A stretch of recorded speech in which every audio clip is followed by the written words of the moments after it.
Alright, what's up mga kawasak? Today is Thursday, Friday pala, no? So may bad news ako, di na kami matutuloy sa sa Quezon Province ng ate ko, guys, kasi nga tight kami sa budget ngayon. Tsaka wala din siyang makahanap na kapalitan niya, no? Kaya sabi niya wag na daw kami tumuloy kasi di siya pwedeng umabsent.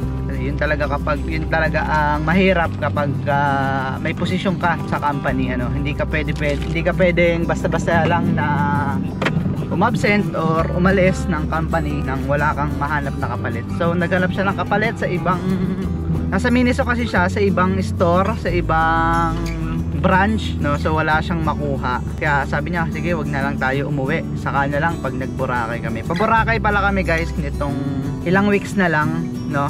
Punta kami ng Boracay pamilya, yung mga Manalo family, no? Ako naman, libre lang naman ako doon. Wala naman akong pang budget doon. Sabi ko nga hindi na ako sasama, sabi nung nina ko, sumama ka, akong bahala sa'yo, diba? Wala tayong gastos.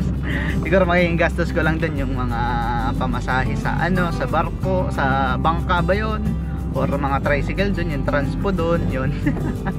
So yan, guys, 9:42 in the morning. So may una na tayong booking papunta ng Dasma lang din naman. O yun, sa may lang, sa may Lasal lang, guys, malapit. Doon sa kabila. Okay, so sa may Lasal lang, guys, yung ating booking ngayong umaga.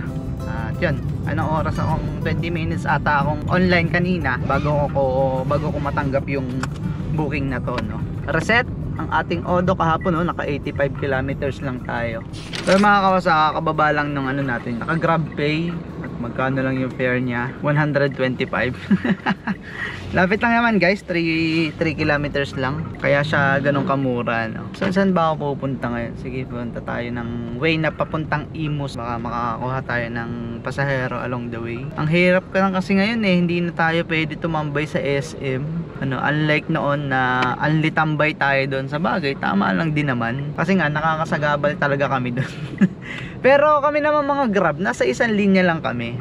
Linya sa pinaka right side, no? Na may main entrance. Yun, sunod-sunod kami nun hanggang east entrance. Diyan sa SM Dasma. Ngayon, siguro nagreklamo na yung SM na nakakasagabal na kami doon. Kasi ang dami lagi nakapark doon na ng mga Grab. Di pinaalis na kami. Tapos may mga nantitiket na din. So wala kami nagawa. Kaysa matikitan kami, alis na lang kami doon. So yung iba ay may Petron kasi doon malapit. Doon malapit sila nagpa-park yung iba.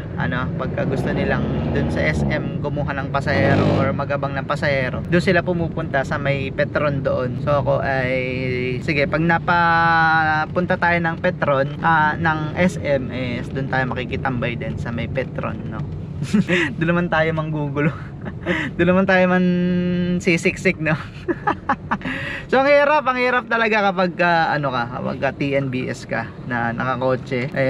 Yung pinakamahirap yung mapagparkingan mo. Yung motor, kahit nga yung mga motor pinaalis din doon. Yung motor madali pa madali pang iparada kung saan-saan yun. Makakita ka lang ng malilim na konti, kunyari isang puno malilim, tapos ipark mo lang doon, pwede na, hindi ka makakasagabal sa kalsada kung medyo malaki-laki naman. Unlike sa kotse lang magpark ka dyan, kahit sakupin mo yung sidewalk, makakaabala ka pa din sa daan. Wala, hirap talaga. Kaya ngayon puro rolling na lang tayo, no? SM lang naman kasi yung napapagtambayan ko, guys, ng ganong kaluwag noon. Unlike dito kasi kakatamad naman magtambay sa ibang lugar kasi nga hindi mo alam kung papasukan ka doon. At least sa SM, kahit matagal ka nakatambay, is 100% na mapapasukan ka ng booking doon. Kaya lang, guys, wala pa tayong pasahero ulit. Saan kaya ako balik kaya ako dun sa amin doon ako magabang. Baka naman makakakuha doon, no? Hindi, dito na tayo. Kasi tatamad din tayo bumiyahe niyan pag pabalik-balik tayo sa bahay. At least dito, ikot na lang tayo ng Congressional. Baka makakapitas tayo doon. So yun, mga kawasakan, dito na tayo sa Dasmariñas Arena. Pinagpaalam ko kung pwedeng mag left turn ba dito. Kasi nakikita ko iba sasakyan dun sa dun sa kabila nag-U-turn So pinaalam ko lang. So may pick up tayo dito sa may Dasmariñas Arena. Tingnan nyo, guys, para kaning nasa Philippine Arena niyan, no? Diba? Parang Big Doom din. Ito lang ay small doom. Pero malaki yan ha. So gate 4 daw ng arena. Hindi ko alam kung saan yun. Ang ganda nung ano. Guys, ang ganda nung kanilang city hall ngayon, no? Ng Dasmariñas, oh. Ang laki. Sir, saan yung gate 4 daw po? Gate 4 ng arena. Arena po? Gate 4. Po, magkadikit lang po yan. Dito din po yung daan. Parking po. Sige pa. Thank you. Along parking daw. Gate 4, gate 4. Birayo pa. Gate 4, gate 4. Nasaan ang gate 4? Minsan nakakabobo ay 500 minus 107. 393. Oh. Wala silang barya. So binigyan ko ng 390 guys. 393 dapat yung sukle. Okay lang daw. Nasaan yung ano, wallet? Wala na yung wallet pati. Ayan guys, second passenger natin, Saber pa, cash pa na buo. Anak ng teteng, 107 lang, 500 yung binigay. Ay next time pala, ipunin ko na talaga yung coins ko. Purong coins naman yung ibibigay ko, no. Kaganyan, exact amount lang guys. O kaya i-grab pay nyo na. Hindi ko na nga sila tinulungan sa ano eh. Hindi ko na sila tinulungan sa speaker. Sabi pinapaano niya, pinapapasok niya sa loob kasi medyo papasok pa yung bahay nila. Ma'am, di ko pwede iwan yung sasakyan po eh. Pasensya na po. Kuripot kayo eh. Hindi kayo kuripot. Yan. Mabait yung mga drivers nyo. No. So yan lang. Wala pa tayong kasunod na booking guys. No. Nandito pa lang din tayo sa Dasma. 214 ang ating kinita. 2 booking. Malapitan lang parehas. So mga kawasak. Nandito tayo sa may ano, sa may part ng Imus, Bacoor. May nakuha tayong booking dito. So ang bilis lang ang biyahe namin. So pinadaan niya ako ay sa may Villar City. 20 minutes lang kami nag-ride mula sa Dasma sa may Lasal. Sabi ko, pwede bang sa ano tayo dumaan sa Villar City? Umayag ako. Shit, ang lapit lang.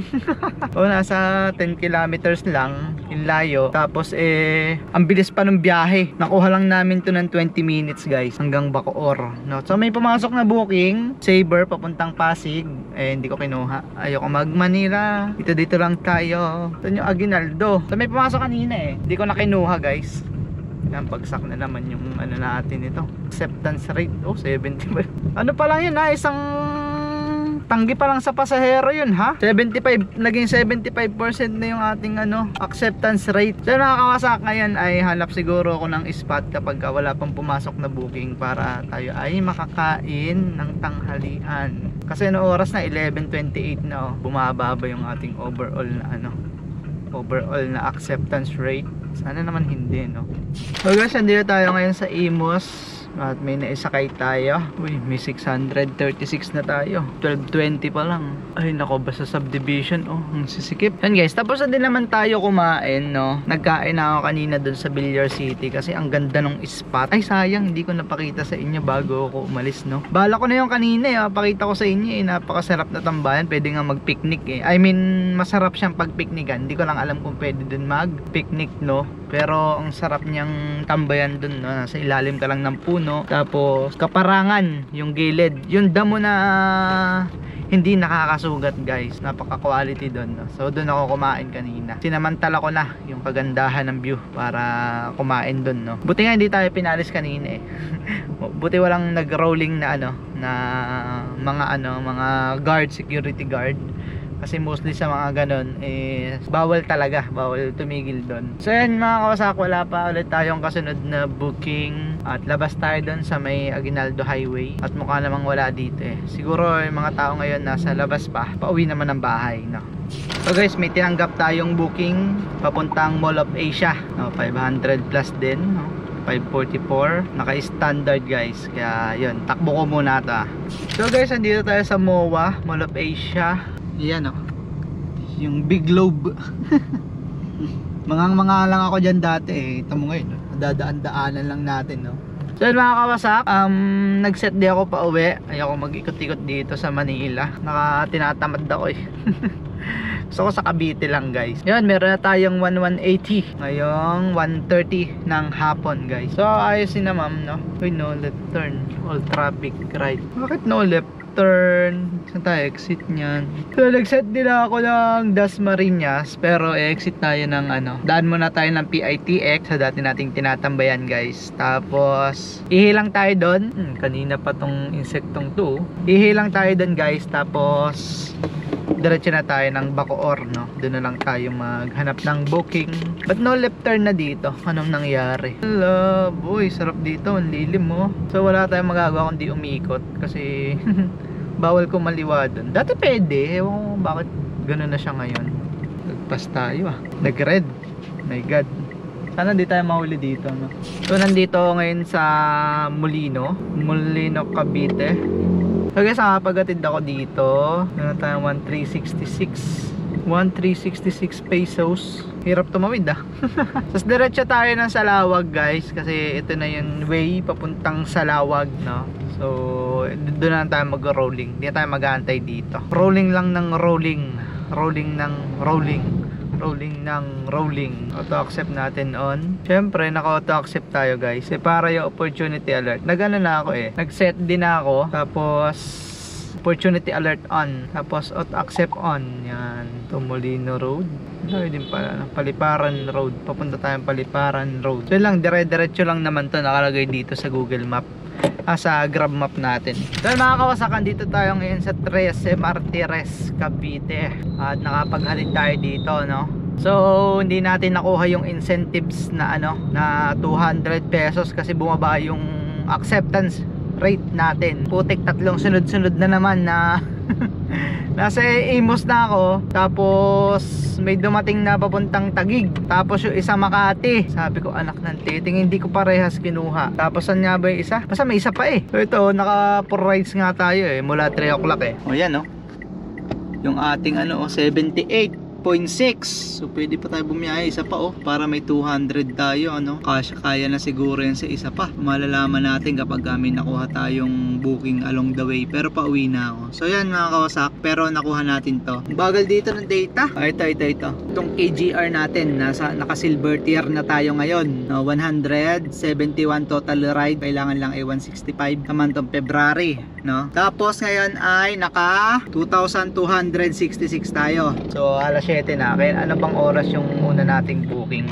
Ang hina nandito ano oras 9:37. Palagay na 9:30, 10:30, 11:30, 12:30, 1:30, 2:30, 3:30, 4:30, 5:30, 6:30 pa siyam na oras pa lang tayo guys 6:53 pa lang, alas 7 pagpalagay mo na siyam na oras lang tayo. So kumita tayo ng 2,266. So sana may makuha pa ako isa pang booking para makuha natin yung 200 pesos kasi sayang din naman pero hindi ka nasama sa vlog, may makuha ako hindi kasi diretso na ako uwi nito. Bukas na lang ulit ako bibiyahe So ang hirap din naman na i-maintain yung acceptance rate kasi mostly hindi naman ako tumatanggi pag Cavite to Cavite lang, pero yung Manila minsan kasi pagdating ko ng Bacoor or Imus, nagsusunod-sunod yung pa-Manila. Tinatamad naman ako magpa-Manila guys pero kanina kumuha tayo ng isang Pasay,